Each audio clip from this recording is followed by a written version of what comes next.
हर हर महादेव, राम राम, सत श्री अकाल। शिव एस्ट्रोविजन में आप सभी का स्वागत है। देखिए, वैदिक ज्योतिष की दुनिया में एक चीज है जिसके बिना कुंडली का विश्लेषण समझ लीजिए अधूरा है।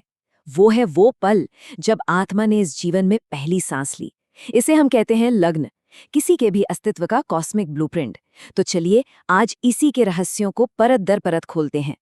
चलिए देखते हैं कि इस सफर में हम क्या क्या समझने वाले हैं। सबसे पहले हम जानेंगे कि लग्न का ये कॉस्मिक स्टार्टिंग पॉइंट आखिर है क्या। फिर हम देखेंगे कि ये कैसे हमारे व्यक्तित्व का आईना है। इसके बाद हम कुंडली के असली शासक लग्नेश की भूमिका को समझेंगे। फिर जानेंगे कि वो हमारे जीवन की दिशा कैसे तय करता है, और आखिर में इसकी कमजोरियों को ताकत में बदलने के तरीके खोजेंगे। तो चलिए शुरू करते हैं सबसे पहले और सबसे बेसिक सवाल से। आखिर ये लग्न है क्या? इसे ऐसे समझिए कि ये वो नींव है, वो फाउंडेशन है जिस पर किसी के भाग्य की पूरी इमारत खड़ी होती है। तो लग्न, या जिसे असेंडेंट भी कहते हैं, वो है जन्म के ठीक समय और ठीक जगह पर पूर्वी क्षितिज पर जो राशि उग रही होती है, ठीक उसी पल। इसे उस पहले मोमेंट की तरह सोचिए जब आत्मा ने इस जीवन से, इस शरीर से पहली बार कांटेक्ट किया। बस यही वजह है कि ये किसी की भी कुंडली का सबसे पर्सनल और सबसे यूनिक पॉइंट होता है। अच्छा, एक कंफ्यूजन जो अक्सर लोगों को होता है उसे दूर कर लेते हैं। लग्न और चंद्र लग्न यानी आपकी राशि में आखिर फर्क क्या है? देखिए, लग्न जो है वो आपका फिजिकल शरीर है, आपकी बाहरी दुनिया, आपका जीवन का रास्ता, और ये हर 2 घंटे में बदल जाता है। वहीं दूसरी तरफ आपकी चंद्र राशि, वो आपका मन है, आपकी भावनाएं हैं, आपकी भीतरी दुनिया, और वो लगभग 2.5 दिन तक एक ही रहती है। देखिए, लग्न आपकी कुंडली के 12 घरों में से पहले घर का दरवाजा है। यही वो ग्राउंड जीरो है, वो शुरुआती बिंदु है जहां से बाकी के 11 घरों की गिनती शुरू होती है। समझिए, ये पूरी कुंडली का स्टेज सेट करता है। तो ये सिर्फ एक स्टार्टिंग पॉइंट तो नहीं हो सकता है ना? चलिए अब ये देखते हैं कि ये हमारे व्यक्तित्व का, हमारी पहचान का आईना कैसे बन जाता है। तो लग्न क्या क्या दिखाता है? अरे बहुत कुछ। ये सिर्फ एक चीज नहीं है, बल्कि आपकी जिंदगी के कई पहलुओं को एक साथ दिखाता है। आपका स्वभाव कैसा है, आप दिखते कैसे हैं, आपकी सेहत, आपका कॉन्फिडेंस, सब कुछ इसी से जुड़ा है। यहाँ तक कि आपकी बुद्धि यानी सोचने समझने की शक्ति और आपकी जिंदगी किस दिशा में जाएगी, ये सब भी लग्न ही तय करता है। एक मजेदार तरीके से समझते हैं। सोचिए कि आपका लग्न जो है वो आपका पर्सनल सुपर हीरो है, और जो ग्रह इस पर असर डाल रहे हैं वो है आपकी यूनिक सुपर पावर्स। अब ये सुपर पावर्स अच्छी भी हो सकती हैं और कभी-कभी ये चैलेंजिंग भी, और जिंदगी बस इन्हीं शक्तियों को सही तरह से इस्तेमाल करने का ही तो नाम है। अब बात करते हैं एक और बहुत ही जरूरी कॉन्सेप्ट की, लगन का स्वामी, जिसे हम कहते हैं लग्नेश। ये कुंडली में एक एक्टिव फोर्स है जो लगन के एजेंडे को, उसके काम को आगे बढ़ाता है। तो लग्नेश है कौन? बहुत सिंपल है।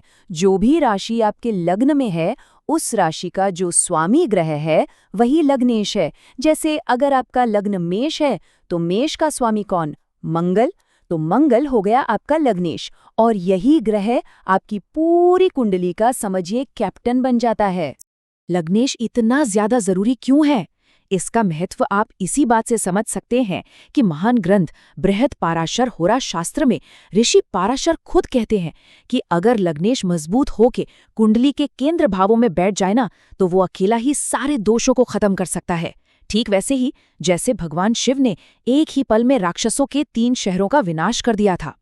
अब आप खुद ही सोचिए, एक मजबूत लग्नेश में कितनी शक्ति होती है। अगर आज के ज़माने की भाषा में समझें तो लग्नेश आपकी कुंडली का पर्सनालिटी डेवलपमेंट मैनेजर है। ये कुंडली में जहां भी जाता है आपके व्यक्तित्व को निखारने के लिए काम करने लगता है। अब सबसे मजेदार सवाल, ये पर्सनालिटी मैनेजर यानी हमारा लग्नेश आखिर काम कैसे करता है?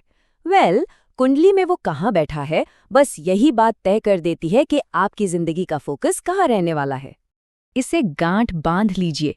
कुंडली में लग्नेश जहां भी जाकर बैठता है ना, जिंदगी का वही एरिया आपका ट्रेनिंग ग्राउंड बन जाता है।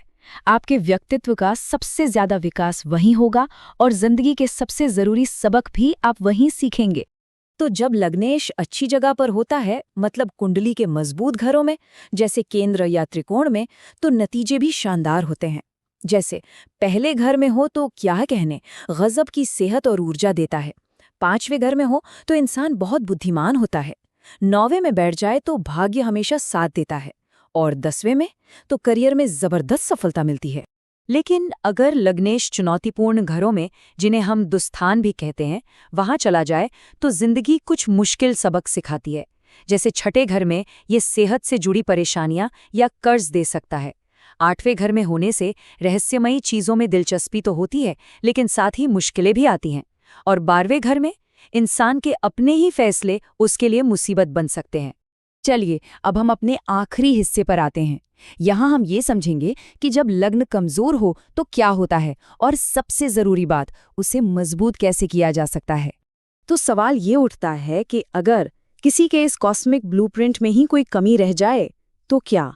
जब लग्न या लग्नेश पर बुरा असर हो तो इसका प्रभाव जिंदगी के हर हिस्से में दिखने लगता है। एक कमजोर या पीड़ित लग्न जो है वो खास तौर पर 3 चीजों पर हमला करता है।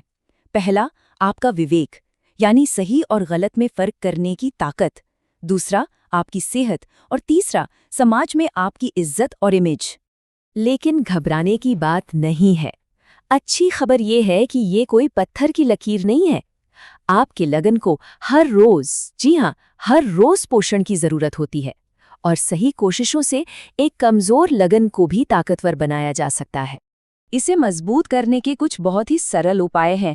मान लीजिए अगर आपका लग्न अग्नि तत्व की राशि है, जैसे मेष, सिंह या धनु, तो अग्नि से जुड़े अनुष्ठान करने से इसे ऊर्जा मिलती है। और अगर ये पृथ्वी तत्व की राशि है, जैसे वृषभ, कन्या या मकर, तो मेहनत और दान पुण्य करने से इसे जबरदस्त मजबूती मिलती है। तो एक बात हमेशा याद रखिए, आपका ये कॉस्मिक ब्लूप्रिंट ये सिर्फ सितारों में लिखी कोई कहानी नहीं है। ये तो वो स्क्रिप्ट है जिसे आप अपने कर्मों से हर दिन, हर पल जी रहे हैं। ये एक नक्शा है जो आपको सही दिशा में मेहनत करने के लिए मिला है। तो जरा सोचिए, आपका नक्शा आपसे क्या कह रहा है?